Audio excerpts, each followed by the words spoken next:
วันนี้ต้นทั้งใหญ่ทั้งอวบรู้สึกว่าลูกๆจะแฮปปี้มากเลยอะไรนะอะไรนะโอ้โยเก่งจังเลยเป็นกระต่ายเลยพี่น้องโอ้โห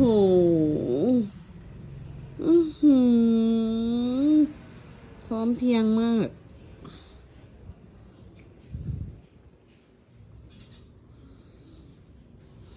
ผ้าห่มไม่โอ้โหผ้าห่มเก่งมากโอ้โห